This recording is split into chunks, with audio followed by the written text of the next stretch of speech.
என்ன வந்தாலும் நம்புவேன் என் நேச மீட்பரை.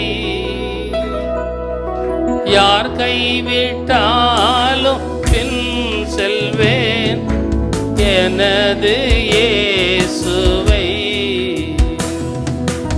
அகல ஆழ உயரமாய் எவ்வளவு அன்பு கூர்ந்தார். என்ன துன்பங்கள் வந்தால் அவர் என்னை கைவிட மாட்டார்.